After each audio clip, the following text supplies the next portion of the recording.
I have always loved melons. Even since I was a baby, I have loved melons. I vividly remember being placed upon my mother's lap for the first time. That moment, I found within her chest the essence of life, the reason for being, to satiate desire, to satisfy craving, to press my lips against that soft, firm, ever-flowing bulge and just drink. Mummy wouldn't just let me suckle. She would insist, and I would, politely, oblige. I remember suckling, and I remember hearing my father's jealous breaths, the heaving sounds of resentment, one exasperated sigh after another, and winds of spite flowing forth from his mouth. I could hear his heartbeat increase as I suckled. Oh, that he could be the one at that moment with his lips wrapped around those wholesome spigots, inhaling that delicious milk. But he was not. It was I. But inevitably, as I grew, whatever earthly spring that lay within those mouths did run dry. I was left to swill frigid milk from anonymous udders, second-hand sips and pulls from glasses and bottles and cartons. I was forced to slurp my nutrients from recyclable material, from inanimate containers. Mummy's flesh was a desert, the oasis within her bosom. Thereafter, no more. So began the most dreary period of my life. So began my time without Melonry. All was darkness.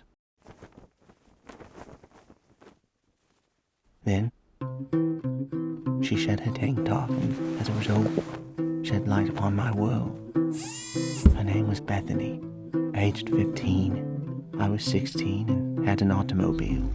She invited me into her bedroom and then into her secret chest, and I, politely, obliged. The hand job was merely an aperitif, for I feasted upon her melonry. I then resumed my lifelong love affair with melons, vowing never again to be without them for extended periods, by that point preferring milkless variations, because with milk comes baggage.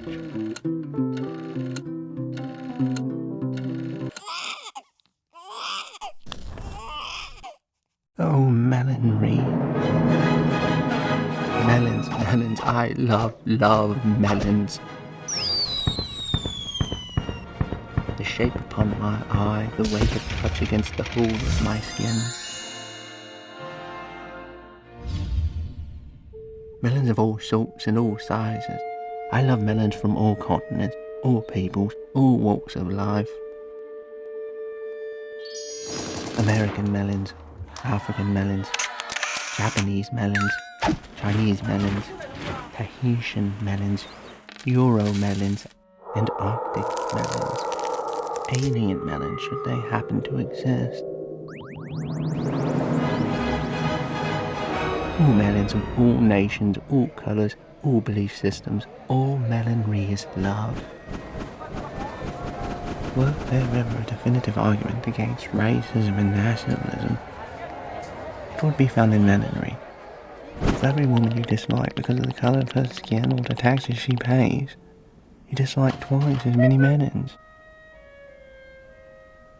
We are all one nation, undivided, united under that worldwide flag of the motherland, Melonia. Melons are united.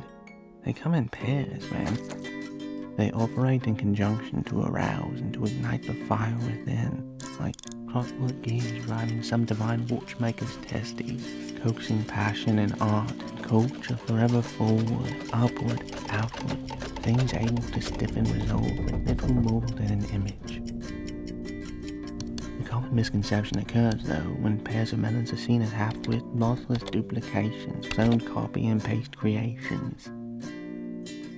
Now, each melon, even within pairs of melons, is unique, like little snowflakes falling from heavenly skies into earthly pastures.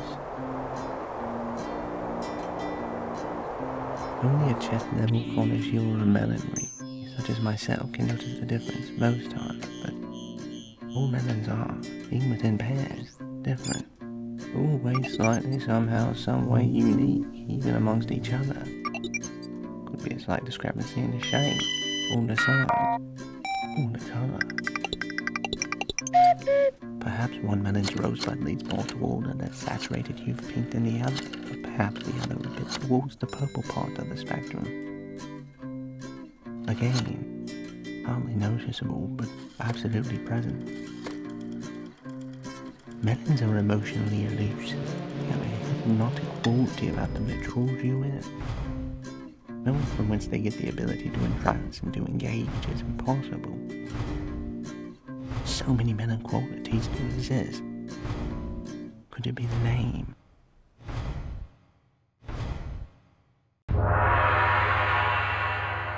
An ancient mystic once said, that which we call a rose by any other name would smell as sweet. I disagree. A rose by any other name can be called a hidden. And if roses were called hiddens, you wouldn't give them to your loved ones, and you wouldn't give sage advice to friends saying, wake up and smell the hiddens. No. If roses were called hiddens, we'd prefer daffodils. They're not. So we don't. So too, a melon by any other name would be wrong. Melons are melons by no other name.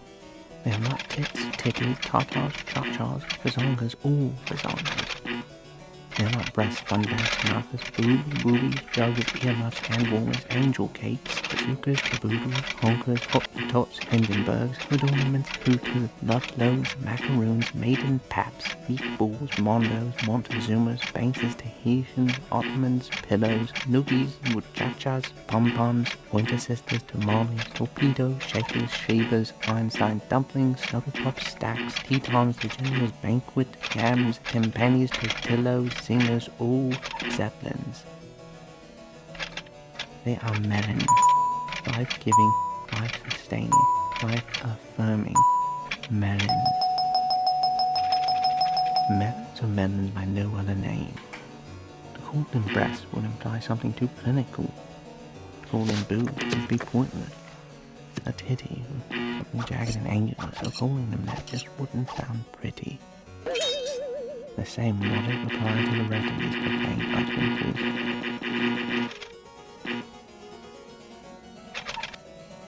A melon is a melon is a melon. Something organic and alive and unique amongst into itself to be verbally caressed.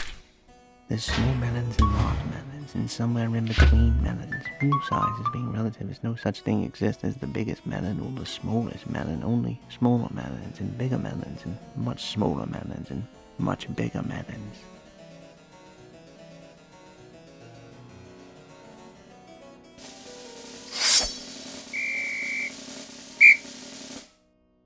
Some are soft and plushy, some firm and unforgiving. Some bite, able to switch into squeeze. Some non-conforming. Some frighteningly weighty. Still yet others are bouncy, with boundless energy and zeal.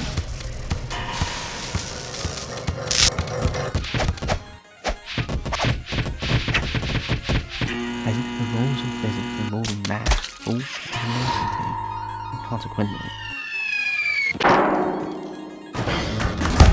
the universal laws of gravity, were initially written to accommodate and to enhance the experience of the melody.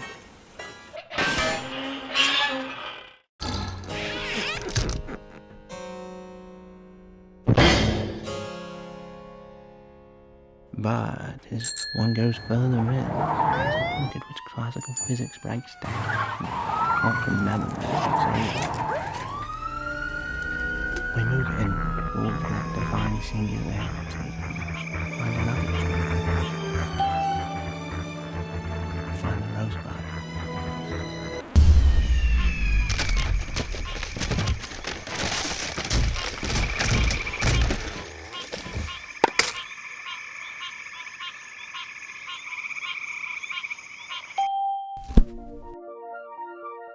A melon, if subdivided and categorized by some worldwide importance, could be said to consist of the rosebud and the bosom.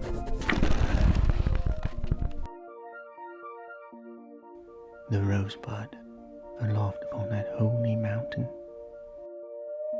Some simpleton would call it the cherry on top. I would call it a cherry orchard at the height of Sinai. But where does one end and one begin?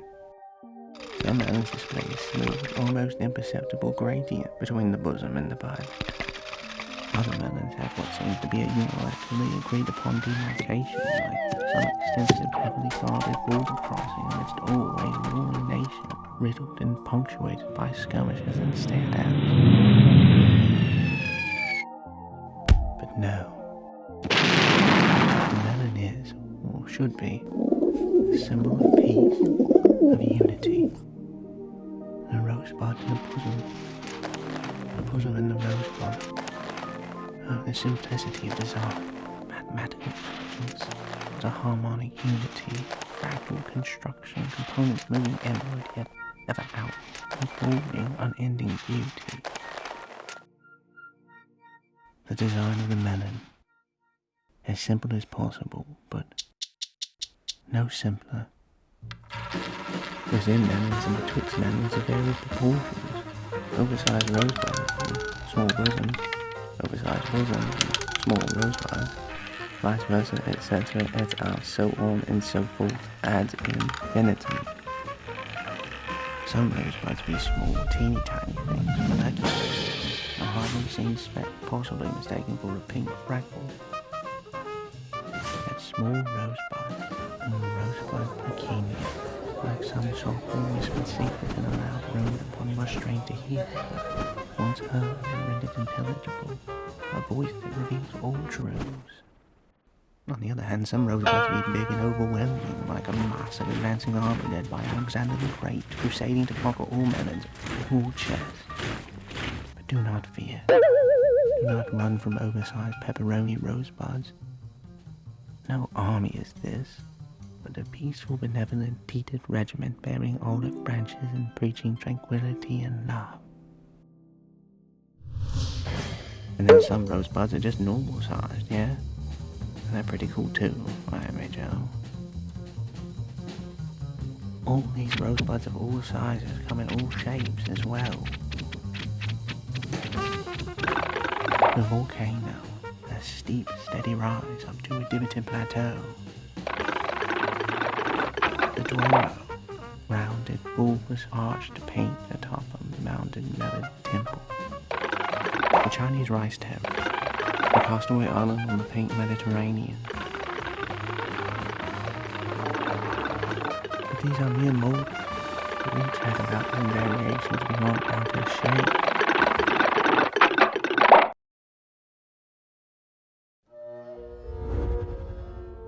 Oh, Melonry.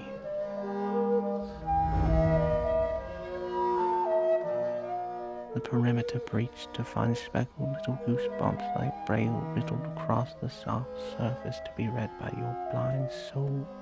Fingertips tangling, moving up towards the absolute center, the break, the crux, the denouement, the togetherness of space and time.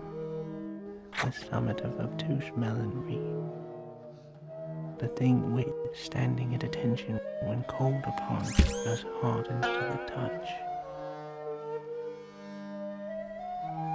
The apex of woman that brought us suckling into the world.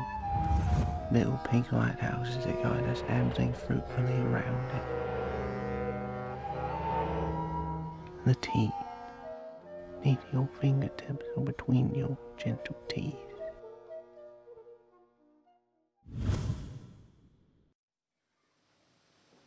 Oh, Melonry, the whole of melons. Spherical ratios changing, yet always the same result. Proportions are like some goes in rectangle, only not a rectangle. A circle. The circle within the circle within the circle, leading hint after hint, toward, inward into inward, dividing yet again and subdividing, insinuating some God-given riddle, forever repeating, infinitely alive and new. Elusive and omnipresent, aesthetic, and practical, godly, and utterly human.